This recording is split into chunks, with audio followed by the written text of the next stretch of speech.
Hello everyone. आज हम लोग बायोटेक्नोलॉजी यूनिट का दूसरा चैप्टर हमारा बायोटेक्नोलॉजी के एप्लीकेशंस के बारे में देखने जा रहे हैं। अगर आपने इससे पहले बायोटेक्नोलॉजी के प्रिंसिपल्स और प्रोसेसेस के बारे में नहीं पढ़ा है, आपने पिछला लेक्चर नहीं देखा है, तो आप पहले उसको देख लीजिए क्योंकि वहाँ पर कुछ कुछ ऐसे की पॉइंट्स हैं, कुछ प्रोसेसेस हैं, कुछ प्रिंसिपल्स हैं जिनके जाने बिना एप्लीकेशन चैप्टर पढ़ने में आपको बहुत ही दिक्कत आएगी, आपको बहुत सारी चीज़ें समझ में नहीं आएंगी। इसीलिए प्रिंसिपल्स एंड प्रोसेसेस आपको क्लियर होना बहुत ज़्यादा ज़रूरी है। इस चैप्टर में अब हम लोग देखेंगे कि बायोटेक्नोलॉजी का एप्लीकेशन किन किन एरियाज में हमारे लिए फायदेमंद है, किन किन एरियाज में किया जा रहा है, किन किन एरियाज में रिसर्च इनके ऊपर जारी है। तो चलिए शुरू करते हैं। बायोटेक्नोलॉजी के एप्लीकेशन के बारे में अगर हम देखें तो बायोटेक्नोलॉजी का एप्लीकेशन आपके फार्मास्यूटिकल वाले एरिया में, थेरेप्यूटिक्स में, डायग्नोस्टिक्स में, जेनेटिकली मॉडिफाइड क्रॉप्स बनाने में, प्रोसेस्ड फूड बनाने में, बायोरिमेडिएशन में, वेस्ट ट्रीटमेंट में और एनर्जी प्रोडक्शन में किया जाता है। तो इन सभी को हम लोग बारी बारी से डिटेल में पढ़ेंगे। 3 एरियाज हैं मेजर जिनमें बायोटेक्नोलॉजी की रिसर्च चल रही है। अब देखो, यहाँ पे पहला है to provide the best catalyst in the form of improved organism, usually a microbe और अ प्योर एंजाइम।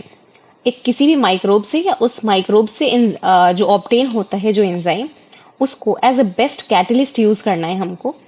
यहाँ पर हमारा रिसर्च चल रहा है। दूसरा, टू क्रिएट ऑप्टिमल कंडीशन। जब आप पढ़ रहे थे बायोटेक्नोलॉजी प्रिंसिपल्स एंड प्रोसेसेस में, तो उसमें हमने देखा था कि 2 की पॉइंट्स थे। पहला, आपको रिकॉम्बिनेंट ऑर्गेनिजम्स बनाना था, रिकॉम्बिनेंट डीएनए बनाना था। और उसके अलावा दूसरा की पॉइंट क्या था? To maintain a sterile environment, bio process engineering जिसको कहते थे। तो ये वही है, to create optimal conditions through engineering for a catalyst to act. तीसरा, डाउनस्ट्रीम प्रोसेसिंग। तो इन सब के बेसिक्स आप पिछली चैप्टर में पढ़ चुके हैं। उसके बाद अब हम लोग इस चैप्टर में आते हैं। सबसे बड़ा फायदा हमारा बायोटेक्नोलॉजी का क्या है? सबसे बड़ा फायदा ये है कि हमारे फूड प्रोडक्शन को ये काफी ज्यादा इंक्रीज कर देता है। कैसे इंक्रीज करता है ये अभी हम लोग देखने वाले हैं। 3 तरीकों से हमारे फूड प्रोडक्शन को ये बहुत मैसिव रेट में इंक्रीज करता है, बहुत ज्यादा बढ़ोतरी कराता है। पहला, एग्रोकेमिकल बेस्ड एग्रीकल्चर करके। दूसरा, ऑर्गेनिक एग्रीकल्चर करके। तीसरा, genetically engineered crop based agriculture. ठीक है, इन सब के बारे में अभी देखना है हमें। अच्छा, एक और की पॉइंट देख लो। जेनेटिकली मॉडिफाइड ऑर्गेनिजम्स जो हैं कैसे बनते हैं? जितने भी प्लांट्स, बैक्टीरिया, फंजाई या एनिमल्स, इनके जीन्स को ऑल्टर किया जाता है। जेनेटिक इंजीनियरिंग इसी को कहते हैं। जीन्स को ऑल्टर करते हैं जिससे हम लोग जेनेटिकली मॉडिफाइड ऑर्गेनिजम्स बनाते हैं और उनको अप्लाई करते हैं, उनसे हमारे फायदे की चीजें हम लोग ऑब्टेन करते हैं। तो इतनी चीजें हैं हमारे बायोटेक्नोलॉजी के बेसिक्स के बारे में। ठीक है, अब सबसे पहले आ जाते हैं कि हमें क्या ही फायदा होगा, क्या क्या फायदा है हमारा प्लांट्स में मॉडिफिकेशन करने से। तो हमारे पास सबसे पहला फायदा ये है कि ये हमारे प्लांट्स को, हमारे क्रॉप्स को बहुत टॉलरेंट बनाता है। जैसे कि आपने देखा होगा कि बहुत सारे प्लांट्स कम पानी को झेल नहीं पाते, ज्यादा टेम्परेचर को झेल नहीं पाते, या कभी कभी ज्यादा पानी होने की वजह से भी क्रॉप्स मर जाते हैं। तो ये जितने भी एबायोटिक स्ट्रेसेस हैं, इन सब के खिलाफ हमारे प्लांट को ज्यादा टॉलरेंट बनाना, ज्यादा इम्यून बनाना, बायोटेक्नोलॉजी का इसमें बहुत ज्यादा रोल है। कोल्ड, ड्रॉट, सॉल्ट या हीट, इन सभी चीजों से हमारे प्लांट को ज्यादा टॉलरेंट बनाता है बायोटेक्नोलॉजी। इसके बाद दूसरी बात देखते हैं, पेस्ट रेसिस्टेंट क्रॉप्स। हम लोग अभी बायोटेक्नोलॉजी की मदद से बहुत सारे पेस्ट रेसिस्टेंट क्रॉप्स बनाने में सक्षम हो गए हैं, हम बना पा रहे हैं, जिससे कि केमिकल पेस्टिसाइड्स का यूज हमें नहीं करना पड़ रहा है। केमिकल पेस्टिसाइड का यूज करने से क्या होता था? सॉइल की फर्टिलिटी खराब होती थी, पोल्यूशन होता था। तीसरा, पोस्ट हार्वेस्ट लॉसेस में कंट्रोल करने में ये मदद करता है। चौथा, it increases efficiency of mineral usage by plant, soil की फर्टिलिटी को ये मेंटेन रखता है। साथ ही साथ ये फूड के न्यूट्रिशनल क्वालिटी को रिच बढ़ाता है। जैसे कि हम लोग विटामिन ए रिच राइस के बारे में तो जान ही चुके थे, पहले भी हमने पढ़ा है। उसके बाद जेनेटिकली मॉडिफाइड क्रॉप्स जो हैं, ये वैसे क्रॉप्स हैं या वैसे प्लांट्स हैं जिनको हमने अपने हिसाब से बनाया है। टेलर मेड क्यों कहा? कि जैसे टेलर के पास जाके आप अपने मन पसंद के कपड़े बनवा सकते हैं, वैसे ही ये प्लांट्स टेलर मेड है। हम अपने हिसाब से जो हमें नीड है, जो हमारा डिजायर्ड जीन है, वो डाल करके हम लोग ऑल्टरनेटिव रिसोर्सेज डाल करके हम लोग बनाते हैं। इसीलिए इसको टेलर मेड प्लांट्स कहते हैं। साथ ही साथ इसका यूज इंडस्ट्रीज में होता है। इंडस्ट्रियल स्केल पे हम इसका यूज कर पाते हैं, लार्ज स्केल पे, मैसिव स्केल पे इसका यूज कर पाते हैं। इसके बाद देखते हैं पेस्ट रेसिस्टेंट प्लांट्स के बारे में देखते हैं। ये जो पेस्ट रेसिस्टेंट प्लांट्स हैं, ये बायो पेस्टिसाइड के तौर पे एक्ट करते हैं। मतलब हमें कोई केमिकल पेस्टिसाइड का यूज नहीं करना, लेकिन पेस्टिसाइड वाला काम हमारा पूरा हो रहा है। इसको ही कहते हैं पेस्ट रेसिस्टेंट प्लांट। ये इंसेक्टिसाइड के यूज को रिड्यूस करता है। जैसे कि BT cotton, BT corn, rice, tomato, potato, soybean etcetera. इन सभी एरियाज में रिसर्च जारी है और इन सभी क्रॉप्स को पेस्ट रेसिस्टेंट क्रॉप्स बना दिया गया है। तो सबसे पहले हम लोग एग्जाम्पल देख लेते हैं बीटी कॉटन का। वेरी इंपॉर्टेंट एग्जाम्पल, आपको अच्छे से याद होना चाहिए। ये प्रोसेस मैं अभी अच्छे से एक्सप्लेन करूंगी, आपको बहुत ध्यान से देखना है, सुनना है और इसको याद रखना है। इस पे short answer type questions, objective questions, long answer type questions सभी बनने की प्रोबेबिलिटी बहुत हाई होती है। तो क्या होता है इसमें, एक हमारे पास बैक्टीरिया है जिसका नाम है बैसिलस thuringiensis, ठीक है। इसका नाम याद रखना है, बैसिलस thuringiensis। अब ये जो बैसिलस thuringiensis है, इसके अंदर एक प्रोटीन होता है जो कि कुछ इंसेक्ट्स को मारता है। कैसे इंसेक्ट्स, जैसे कि कोलियोप्टेरन्स, लेपिडोप्टेरन्स एंड डिप्टेरन्स। याद रखना है, ये 3 तरह के इंसेक्ट्स को मारता है, कोलियोप्टेरन्स, लेपिडोप्टेरन्स एंड डिप्टेरन्स, ठीक है। तो आप 3 याद रख लोगे, CLD करके कुछ ट्रिक बना लो, कैसे भी याद कर लो। ये कोलियोप्टेरन्स कौन है, बीटल्स हैं। लेपिडोप्टेरन्स हैं टोबैको बडवर्म और डिप्टेरन्स है फ्लाइज या मस्कीटो। तो ये जो बैसिलस thuringiensis है, इसके पास एक प्रोटीन होती है जो इन तीनों इंसेक्ट्स को किल करती है। अच्छा, इसके पास क्या है, इसके पास जो टॉक्सिन है या जो प्रोटीन है जिसको हमने टॉक्सिन कहा है, सिंस ये इन इंसेक्ट्स को किल करती है इसीलिए हमने उसके प्रोटीन को टॉक्सिन कह दिया। इस टॉक्सिन का नाम हमने बीटी टॉक्सिन डाल दिया। क्यों, क्योंकि ये बीटी से आ रहा है ना, बैसिलस thuringiensis से, दैट्स वाई द नेम। ये इसके पास क्या है, ये क्रिस्टल बनाता है एक अपने लाइफ के, अपने ग्रोथ के एक पर्टिकुलर फेज में ये क्रिस्टल बनाता है, बीटी टॉक्सिन के क्रिस्टल्स बनाता है। अब ये जो क्रिस्टल्स हैं, अगर तुम तो अब ये भी पूछ सकते हो कि ये जो क्रिस्टल्स हैं ये सिर्फ इंसेक्ट को क्यों मारते हैं, ये इस बैक्टीरिया को क्यों नहीं मार देते। तो इसके पास जब ये क्रिस्टल्स बनता है, ये इनएक्टिव फॉर्म में रहता है, इनएक्टिव प्रोटॉक्सिन के फॉर्म में रहता है, ठीक है। ये एक इनएक्टिव प्रोटॉक्सिन के फॉर्म में रहता है, इसीलिए ये इसको नहीं मारता। अब आगे चलते हैं। लेकिन जब कोई इंसेक्ट उस इनएक्टिव टॉक्सिन को इंजेस्ट करती है और वो उसके गट में जाता है, जब ये इंसेक्ट के गट में जाता है, तो इंसेक्ट के गट का जब अल्कलाइन पीएच उसको मिलता है, तो वो क्रिस्टल्स सोल्यूबलाइज हो जाते हैं और उसका प्रोटीन एक्टिव हो जाता है और वो मिड गट के एपिथेलियल सेल्स से बाइंड करके वहां पे पोर्स क्रिएट कर देता है, जिससे सेल स्वेलिंग होती है, लाइसिस हो जाता है और इंसेक्ट की डेथ हो जाती है। तो बीटी कॉटन ऐसे ही आपके इंसेक्ट्स को, कोलियोप्टेरन्स, लेपिडोप्टेरन्स और डिप्टेरन्स को मार देती है। अब बीटी टॉक्सिन का क्या सिनेरियो है, ये देखो। ये जो बीटी टॉक्सिन जीन्स हैं, इनको आइसोलेट किया गया था बैसिलस thuringiensis से और इनको कुछ क्रॉप्स जैसे कि कॉटन में डाल दिया गया था। अब ये जो बीटी टॉक्सिन्स हैं, ये इंसेक्ट ग्रुप स्पेसिफिक हैं। अब अलग अलग टॉक्सिन्स अलग अलग इंसेक्ट ग्रुप को किल करती हैं, यही होता है इंसेक्ट ग्रुप स्पेसिफिक होना। तो ये जो टॉक्सिन है जिसके पास CRY1AC जीन होता है, इसको क्राई कहते हैं, क्राई जीन, ठीक। ऐसे ही CRY1AC के साथ साथ CRY2AB है, CRY1AB है, ठीक। तो ये जो CRY1AC वाला जीन है, इसका ना, इसको हमने क्राई जीन कह दिया, ठीक। कॉटन बॉलवॉर्म्स को कंट्रोल करने के लिए CRY2AB और CRY1AB का, CRY1AC और CRY2AB का यूज होता है। अब देखो यहाँ पर एक बहुत ही इंपॉर्टेंट बात है, CRY1AC और क्राइजीन का CRY2AB, ये दोनों मिलके कॉटन बॉलवॉर्म को कंट्रोल करते हैं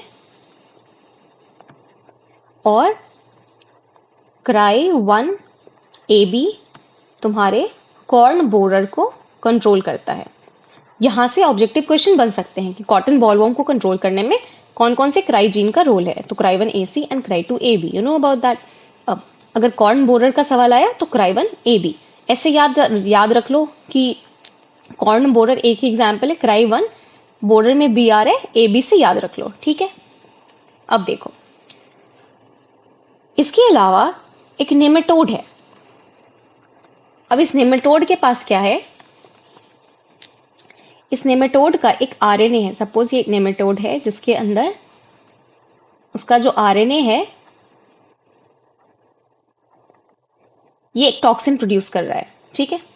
इस नेमेटोड का नाम है मेलोडिगाइनी इनकॉग्निटा।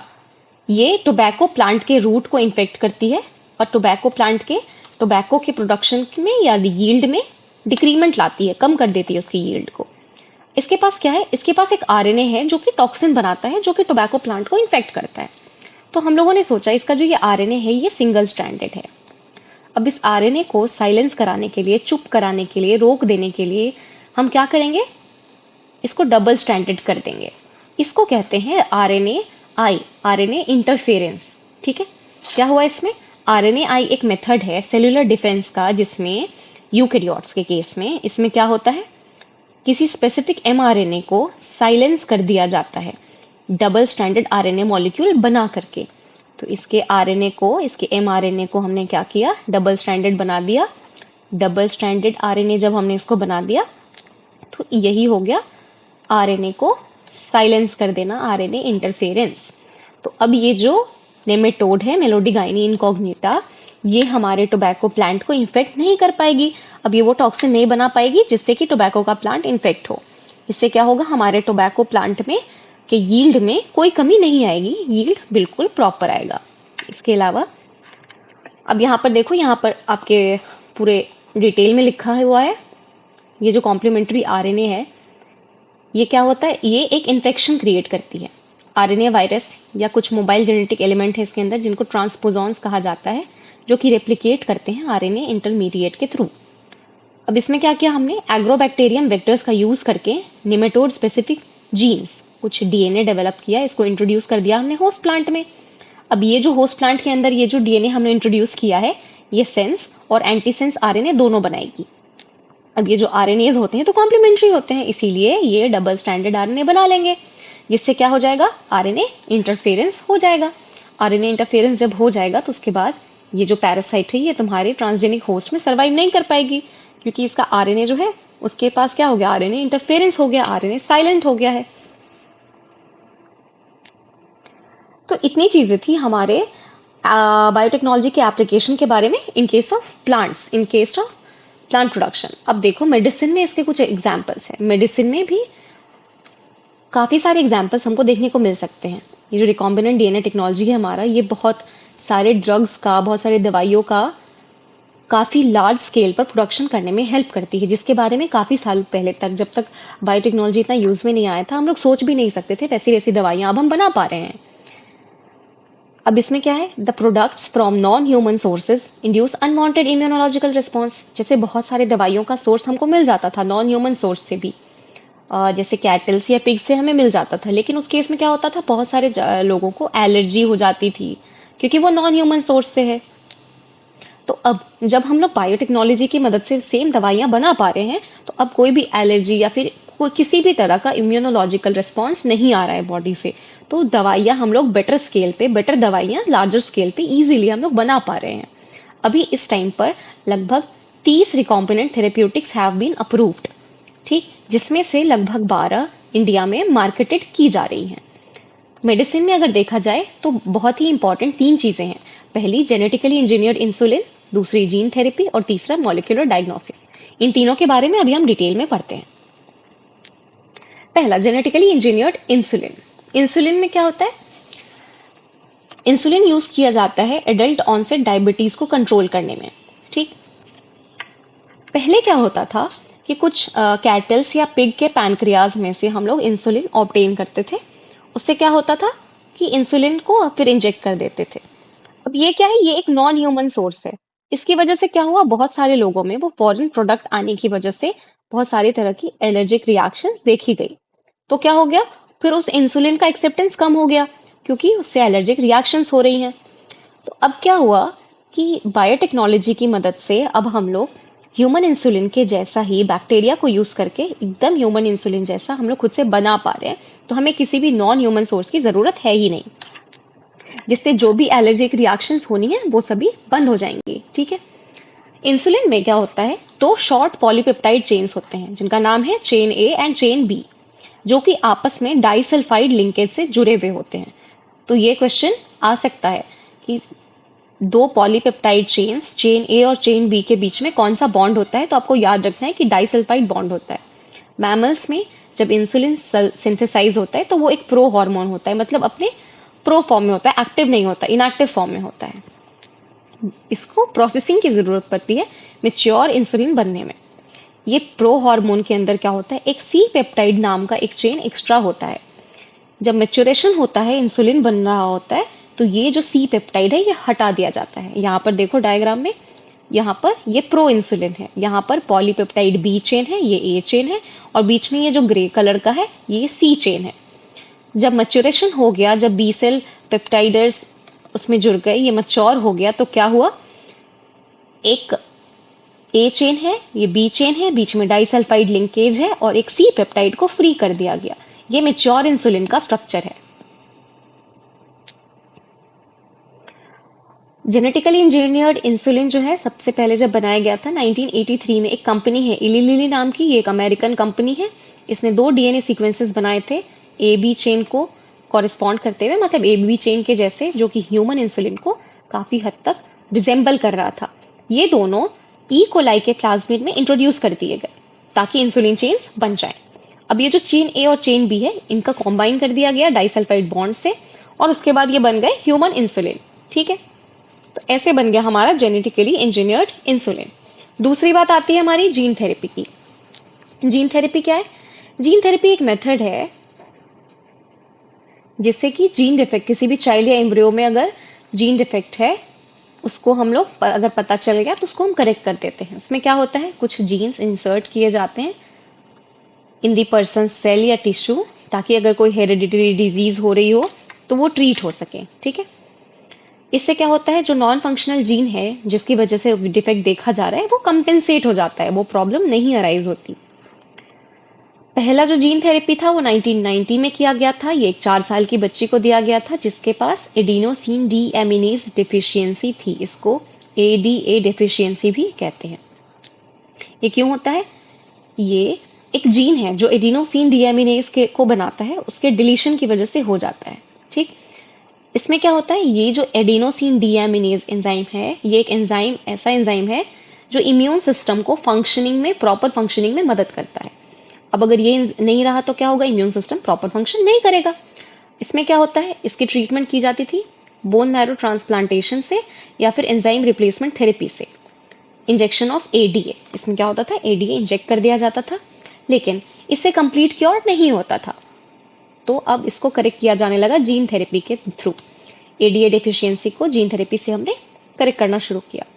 तो लिम्फोसाइट लिया जाता है पेशेंट के ब्लड से और उसको कल्चर में ग्रो कराया जाता है, तुम्हारे लैब के अंदर ग्रो कराया जाता है प्रॉपरली। उसके अंदर एक फंक्शनल एडीए के लिए कोड करने वाला सीडीएनए डाला जाता है। कैसे? एक रेट्रोवायरल वेक्टर के थ्रू। हमने पढ़ा है कि जब हमें किसी एनिमल सेल के अंदर वेक्टर को यूज करना है तो हम लोग रेट्रोवायरस का यूज करते हैं, ये हमने पिछले चैप्टर में पढ़ा था। अब इसके बाद क्या होता है, पेशेंट के अंदर इनको रिटर्न कर दिया जाता है ये, लेकिन इसको पीरियडिकली रिपीट करना पड़ता है क्योंकि लिम्फोसाइट्स तो आफ्टर अ पॉइंट डाई कर जाते हैं, लिम्फोसाइट्स इमोर्टल नहीं होते। इस तरीके से जीन थेरेपी करके एडीए डेफिशिएंसी को क्योर किया जाता है। ठीक है, अब एक सिनेरियो ऐसा आता है कि अगर एडीए जीन को मैरो सेल्स में से ले करके अगर अर्ली एम्ब्रियोनिक स्टेज पे ही ये डिजीज का पता चल जाए और अर्ली एम्ब्रियोनिक स्टेज पे ही उसको इंट्रोड्यूस कर दिया जाए तो वो एक परमानेंट क्योर हो सकता है। ठीक है, अदरवाइज ये एक टेम्पररी क्योर है क्योंकि lymphocytes after a point die कर जाते हैं, तो हमें नए लिम्फोसाइट्स जिनके अंदर हमने वो सीडीएनए को इंसर्ट किया हुआ है उसको बार बार रिपीटेडली देना पड़ता है। ठीक, अब आते हैं हम लोग मॉलिक्यूलर डायग्नोसिस के ऊपर। अभी तक हमने जेनेटिकली इंजीनियर इंसुलिन पढ़ लिया, जीन थेरेपी पढ़ लिया, अब हम लोग आ जाते हैं मॉलिक्यूलर डायग्नोसिस के ऊपर।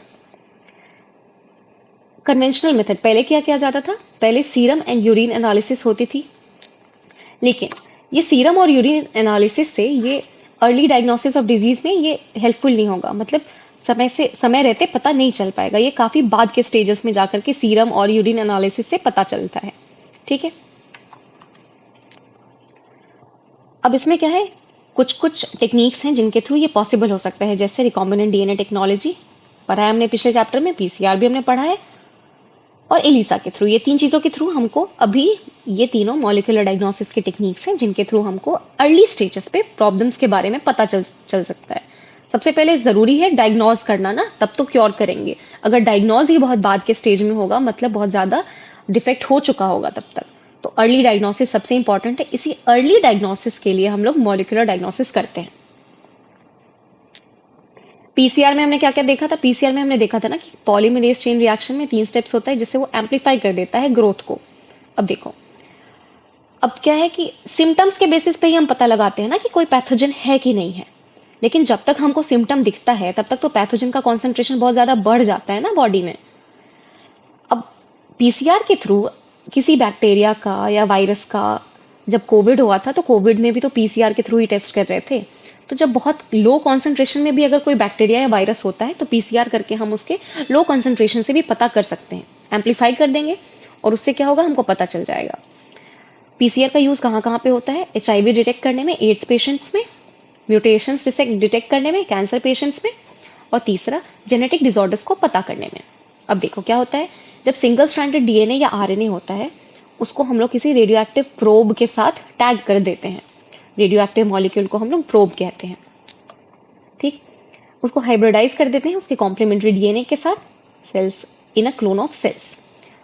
उससे क्या होता है, ऑटो रेडियोग्राफी में वो हमको पता चल जाता है, डिटेक्ट हो जाता है। वो जो क्लोन जिनके अंदर म्यूटेटेड जीन है वो फोटोग्राफिक फिल्म पे अपीयर नहीं होंगे क्योंकि प्रोब में उस म्यूटेटेड जीन का कॉम्प्लीमेंटैरिटी नहीं होगा, ठीक है। एलिसा के बारे में देखते हैं। एलिसा का फुल फॉर्म आपको याद होना चाहिए, एंजाइम लिंक्ड इम्यूनोसॉर्बेंट एसे। यही तुम्हारे एचआईवी को डिटेक्ट करने में मदद करता था। ये किस पे प्रिंसिपल पे बेस्ड है? एंटीजन एंटीबॉडी इंटरैक्शन पे। आपके मॉडल पेपर का एक सवाल यहाँ से भी था, ऑब्जेक्टिव आपको याद रखना है, इसका फुल फॉर्म भी याद रखना है। उसके बाद इसमें क्या होता है, infection of pathogen can be detected by the presence of antigens. अब जैसे कुछ प्रोटीन्स हैं या कुछ ग्लाइकोप्रोटीन्स हैं, इनके प्रेजेंस से हम लोग पैथोजन के प्रेजेंस का अंदाजा लगा सकते हैं। और उसके बाद उसके लिए कौन सी एंटीबॉडी हमारी बॉडी बना रही है, तो एंटीजन, कौन सा एंटीजन आया इसका पता हमको कैसे चल सकता है? हमारी बॉडी कौन सी एंटीबॉडी बना रही है, उससे हम डिटेक्ट कर सकते हैं कि कौन सा एंटीजन आ रहा है। तो एलिसा एंटीजन एंटीबॉडी इंटरैक्शन पर बेस्ड है। अब आ जाते हैं हम लोग ट्रांसजेनिक एनिमल्स के बारे में जानते हैं। ट्रांसजेनिक एनिमल्स कौन से हैं? वैसे एनिमल्स जिनके जीनोम को हमने ऑल्टर किया है, कट किया है, कुछ ऐड किया है, कुछ एक्स्ट्रा फॉरेन जीन डाला है, मतलब इन एनी वे हमने उसको मैनिपुलेट किया है अपने हिसाब से, कुछ इंट्रोड्यूस किया है, कोई फॉरेन जीनोम उसके अंदर। वैसे एनिमल्स को हम लोग ट्रांसजेनिक एनिमल्स कहते हैं। अभी तक ट्रांसजेनिक काउस बन गए हैं, रैबिट्स बन गए हैं, पिग्स बन गए हैं, शीप बन गए हैं, काउस बन गए हैं, फिश बन गए हैं, लेकिन मोस्टली माइस बने हैं। लगभग 95% ट्रांसजेनिक एनिमल्स जो हैं वो माइस हैं, ठीक है। क्या फायदा है ट्रांसजेनिक एनिमल्स का? हम क्या कर सकते हैं, स्टडी कर सकते हैं gene regulation, normal physiology and development के बारे में। जीन का क्या कंट्रीब्यूशन चल रहा है उस डिजीज के डेवलपमेंट में, हम उसकी स्टडी कर सकते हैं। बायोलॉजिकल प्रोडक्ट्स बना सकते हैं, वैक्सीन सेफ्टी की टेस्टिंग कर सकते हैं, केमिकल सेफ्टी टेस्टिंग कर सकते हैं। इतनी चीज़ें हम लोग कर सकते हैं ट्रांसजेनिक एनिमल्स की मदद से। इनका और क्या, जैसे देखो अब डिटेल में देखते हैं इनके फायदों के बारे में। नॉर्मल फिजियोलॉजी या डेवलपमेंट पे जीन रेगुलेशन का क्या असर पड़ रहा है ये देखने के लिए हम क्या कर सकते हैं। अब देखो, जैसे इंसुलिन लाइक ग्रोथ फैक्टर, कुछ ऐसे कॉम्प्लेक्स फैक्टर हैं जिनके बारे में हम स्टडी कर सकते हैं। किसी अगर अदर स्पीशीज से अगर कोई जीन आया है जिसको हमने ऑल्टर किया है और इंट्रोड्यूस किया है किसी में, तो हम उसकी स्टडी एनिमल्स के ऊपर आराम से कर सकते हैं, जो उसके बायोलॉजिकल रोल के बारे में बता देगा। दूसरा, किसी डिजीज की डेवलपमेंट में किसी भी जीन का क्या कंट्रीब्यूशन है इसको जानने के लिए भी हम आराम से कर सकते हैं। जैसे अल्जाइमर का जो जीन है उसको हमने माइस में डाल करके देखा और टेस्ट किया कि उसके ऊपर वो डिजीज के ट्रीटमेंट का कितना असर हो रहा है। जैसे ट्रांसजेनिक मॉडल्स को हम लोग ह्यूमन डिजीजेस के लिए भी टेस्ट करने में हेल्प लेते हैं उनकी, जैसे कि cancer, cystic fibrosis, rheumatoid arthritis and Alzheimer's. इन सब का टेस्टिंग हम लोग ट्रांसजेनिक एनिमल्स पे करते हैं, उनके डिजीज के जीन का भी, और उसके बाद जो हम लोग मान लो हमने उनके लिए कोई दवाई बनाई उसका भी टेस्टिंग। तीसरा, बायोलॉजिकल प्रोडक्ट्स। अब जैसे कि अल्फा 1 एंटीट्रिप्सिन, एक ह्यूमन प्रोटीन हमने बनाया था जो एम्फाइसेमा को ट्रीट करता है, उसको भी हमने ट्रांसजेनिक एनिमल्स पे पहले टेस्ट किया कि ये काम करता है या नहीं। जिससे कि हमें एक अंदाजा आता है कि वो ह्यूमन के लिए कितना बेनिफिशियल हो सकता है। जैसे product for treatment of phenyl ketonuria and cystic fibrosis. कुछ बायोलॉजिकल प्रोडक्ट्स हैं, जैसे कि देखो, पहली ट्रांसजेनिक काउ जो है उसका नाम है रोजी। ऑब्जेक्टिव बनने का बहुत चांसेस है यहाँ से। 1997 में रोजी बनाई गई थी, जो पहली ट्रांसजेनिक काउ है। इसने ह्यूमन प्रोटीन एनरिच्ड मिल्क बनाया। उसमें ह्यूमन प्रोटीन कितना था? 2.4 ग्राम पर लीटर। इसके अंदर ह्यूमन ह्यूमन का जो अल्फा लैक्ट एल्बुमिन है वो प्रेजेंट है, जो कि न्यूट्रिशनली मोर बैलेंस प्रोडक्ट है ह्यूमन बेबीज के लिए। नॉर्मल काउ मिल्क से ज्यादा ये फायदेमंद है। उसके बाद हम लोग वैक्सीन सेफ्टी की टेस्टिंग भी करते हैं। कोई अगर वैक्सीन बन रहा है तो ट्रांसजेनिक माइस में हम लोग अक्सर यूज करते हैं, जैसे कि पोलियो वैक्सीन का भी टेस्टिंग माइस पे ही होता है। अगर ये रिलायबल हुआ तो फिर हम लोग उसको मंकी से रिप्लेस कर देते हैं, सेम उस वैक्सीन की सेफ्टी की टेस्टिंग करने के लिए। उसके बाद पांचवा है केमिकल सेफ्टी टेस्टिंग, जिसको हम लोग टॉक्सिसिटी टेस्टिंग भी कहते हैं। कुछ ट्रांसजेनिक एनिमल्स हैं जिनके अंदर कुछ जीन्स होते हैं जो उनको टॉक्सिक सब्सटेंस से ज्यादा सेंसिटिव बनाते हैं। कोई भी अगर नॉन ट्रांसजेनिक एनिमल है उसके कंपैरेटिवली जो ट्रांसजेनिक एनिमल्स हैं वो उससे उस टॉक्सिक सब्सटेंस से ज़्यादा सेंसिटिव होते हैं, तो वो ज़्यादा टॉक्सिसिटी को बताएंगे, जिससे हम उनके वाले गिवन रिजल्ट्स पे ज़्यादा रिलाई कर सकते हैं। जब उनको टॉक्सिक सब्सटेंस से हम एक्सपोज करते हैं और उनके इफेक्ट्स को स्टडी करते हैं तो हमें इमीडिएट रिजल्ट मिलता है, क्विक रिजल्ट मिलता है, जिससे हम उसकी केमिकल की सेफ्टी की अंदाज़ा लगा सकते हैं कि ये सेफ है या नहीं है। इतनी चीजें थी हमारे एप्लीकेशन के बारे में। साथ ही साथ जब कोई नई चीज आती है तो कुछ कुछ एथिकल इश्यूज भी उससे रिलेटेड आते हैं। अब इसमें क्या है, कुछ प्रॉब्लम्स हैं अनप्रेडिक्टेड रिजल्ट को लेकर के। अब जो जेनेटिक मॉडिफिकेशन है उससे कुछ अनप्रेडिक्टेबल रिजल्ट भी आ सकते हैं। कुछ अनप्रेडिक्टेबल रिजल्ट जो कि हार्मफुल हो, सोशली एक्सेप्टेबल ना हो, वैसे भी आ सकते हैं इकोसिस्टम में। ये एक एथिकल इशू है। इंडियन गवर्नमेंट ने एक ऑर्गेनाइजेशन बनाई है, उस ऑर्गेनाइजेशन का नाम है genetic engineering approval committee. Short form है जीईएसी, आपको याद रखना है, यहाँ से भी ऑब्जेक्टिव आ सकता है। सिंपली फुल फॉर्म पूछ सकते हैं आपको। ये डिसीजंस लेती है कि कोई भी जेनेटिकली मॉडिफाइड ऑर्गेनिज्म बनाना है या नहीं बनाना है। ये जेनेटिकली मॉडिफिकेशन के रिसर्च को वैलिडाई मतलब उसको परमिट करती है, परमिशन देती है, उसके लिए वैलिडिटी को पहले टेस्ट करती है, जानती है, एंड देन उसको परमिट करती है, या उसकी सेफ्टी के बारे में जब वो अश्योर होती है तभी जाकर के वो परमिट करती है। इसके साथ ही एक और प्रॉब्लम है जिसका नाम है बायोपायरेसी। बायोपायरेसी से बचने के लिए हम लोग बायो पेटेंट करते हैं। बायो पेटेंट करा लो ताकि कोई उसकी पायरेसी ना कर ले, चुरा ना ले। ठीक। बायोपायरेसी मतलब अगर बायोटेक्नोलॉजी का यूज करके हम कोई चीज बना रहे हैं, कोई प्रोडक्ट बना रहे हैं, तो उसको ना कोई चुरा ले। अगर उसको चुराते हैं तो वो हो जाता है बायोपायरेसी। ठीक। बायोपायरेसी में क्या है? It is the use of bio resources by multinational companies and other organisation without proper authorisation. ठीक। अगर किसी कंट्री ने या किसी पर्सन ने कुछ डेवलप किया है, तो हमें कुछ नया अगर डेवलप किया है तो हम उसका यूज करने से पहले हम उस कंट्री से या उस पर्सन से परमिशन लेंगे। और अगर उनकी परमिशन के बिना हम उस चीज को यूज करते हैं तो फिर उसको ही हम बायोपायरेसी कहेंगे। कुछ कंपनियां हैं जो कुछ प्रोडक्ट्स का पेटेंट करवा लेती हैं या टेक्नोलॉजी का पेटेंट करवा लेती हैं that make use of the genetic material, जिसमें जेनेटिक मटेरियल का यूज है या प्लांट का यूज है। अच्छा, ये सब चीजें अगर that have been identified, developed and used by farmers and indigenous people of a country. For example, basmati rice हमारे यहाँ बहुत पहले से उगाया जा रहा था, लेकिन उसका पेटेंट हमने नहीं करवा रखा था, तो उसका पेटेंट अमेरिका ने करवा लिया। तो कुछ कंपनियां हैं जिन्होंने क्या किया, बहुत चीजें बहुत पहले से की जा रही थी फार्मर्स के द्वारा यूज, किसी कंट्री के इंडिजिनस पीपल के द्वारा यूज, लेकिन कुछ कंपनियों ने उसके पेटेंट को लाइक अपने नाम करवा लिया, पेटेंट करवा लिया अपने नाम पर। जिससे क्या है कि अब लोगों को वो यूज करने के लिए, उस टेक्नोलॉजी को यूज करने के लिए या उस प्रोडक्ट को यूज करने के लिए उनसे परमिशन लेनी होगी। बासमती राइस का एक यूनिक अरोमा है और फ्लेवर है जिसकी वजह से ये इतना फेमस है। इंडिया में इसके 27 वेराइटीज हैं। 1997 में एक अमेरिकन कंपनी ने इसको पेटेंट करवा लिया। US patent and trademark office में जाकर के उन्होंने इसको पेटेंट करवा लिया। अब इससे क्या है, इससे अब उनके पास नई बासमती की नई वैरायटी को सेल करने का परमिशन है। और वो नई वैरायटी भी किसी इंडियन फार्मर की वैरायटी से ही डिराइव्ड थी। इंडियन बासमती को इन्होंने क्या किया था, क्रॉस किया था सेमी ड्वार्फ वैरायटीज के साथ, और इन्होंने इसको अपने नाम पर इन्होंने शो किया कि ये नई चीज है जो हमने बनाई है। और इससे क्या हो सकता है कि जो लोग अब कुछ लोग अगर इस बासमती को सेल करने की कोशिश करेंगे, उनको इस पेटेंट की वजह से रेस्ट्रिक्ट कर दिया जाएगा, उनको अलाउ नहीं किया जाएगा वो सेल करने पर, जो कि हमारे लिए फायदेमंद नहीं है, जो कि हमारे लिए नुकसानदेह हो गई। जो ज्यादा काफी सारी जो इंडस्ट्रियलाइज नेशंस हैं, उनकी बायोडाइवर्सिटी उतनी रिच नहीं है, या उनका ट्रेडिशनल नॉलेज उतना रिच नहीं है। तो ऐसे में वो क्या करते हैं, वो अब जो developing and the under developed world है, उनके पास बायोडाइवर्सिटी काफी ज्यादा है, ट्रेडिशनल नॉलेज भी काफी ज्यादा है। तो ऐसे केस में बायोपायरेसी के चांसेस बहुत ज्यादा बढ़ जाते हैं। It has to develop laws to prevent unauthorized exploitation of bioresources and traditional knowledge.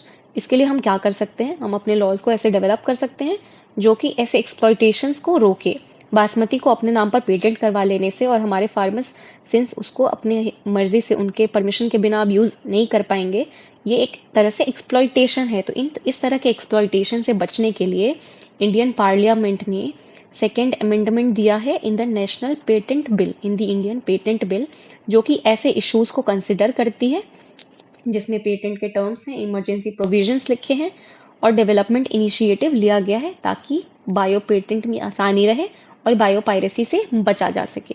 इतनी चीज़ें थी हमारे इस चैप्टर के बारे में। इसमें हमने लगभग सभी एप्लीकेशंस को देखा है, और इसमें क्या क्या प्रॉब्लम्स हो सकती हैं हमने वो सब भी देखा है। तो अभी हम लोग कुछ क्वेश्चंस करते हैं इनसे रिलेटेड, कुछ क्वेश्चंस देखते हैं जो कि आपके बोर्ड को लेकर के, बोर्ड के नज़रिए से बहुत ज़्यादा इंपॉर्टेंट है। What is biotechnology, mention any two application of biotechnology लिख दोगे, मेडिसिन में, फार और एग्रीकल्चर में। डिफाइन रिकॉम्बिनेंट डीएनए टेक्नोलॉजी, ये क्वेश्चन हमने पिछले चैप्टर में भी कर लिया था। What are transgenic organisms, genetic manipulation से जो बनते हैं वो होते हैं transgenic animals, rats, cows. Right any two uses of genetically modified crops, genetically modified crops का यूजेस क्या, ये जो अबायोटिक स्ट्रेसेस है उससे काफी रेजिस्टेंट होता है। What is PCR, polymerase chain reaction, PCR के बारे में डिटेल में हमने पिछले चैप्टर में पढ़ा था, ये क्वेश्चन भी हमने किया था। इसके एप्लीकेशन कैसे क्या हो सकता है कि जब लोअर कॉन्सेंट्रेशन में बैक्टीरिया या वायरस अगर मौजूद होगा तब भी हम उसको डिटेक्ट कर पाएंगे और हम लोग प्रॉब्लम का पता लगा पाएंगे। बायोपेस्टिसाइड जो कॉमनली यूज किया जाता है, बीटी कॉटन वगैरह के बारे में लिख दोगे। बायोरिएक्टर्स भी हमने पिछले चैप्टर में पढ़ा था। बायोरिएक्टर का क्या यूज है, लार्ज स्केल पर फार्मास्यूटिकल्स वगैरह बनाने में हम लोग इसका यूज करते हैं। बायोरिएक्टर 2 टाइप के थे, ये सब हमने पिछले चैप्टर में देखा था। Differentiate between somatic gene therapy के बारे में लिखना है। अच्छा, somatic gene therapy and germline gene therapy के बारे में आपको नहीं लिखना है, यहाँ पर बस आप जीन थेरेपी का आप लिख दोगे। व्हाट इज जीन थेरेपी, ठीक है। एंड व्हाट इज बायोपायरेसी, ये दोनों का आप कर ले जाओगे, what is gene therapy and what is biopiracy.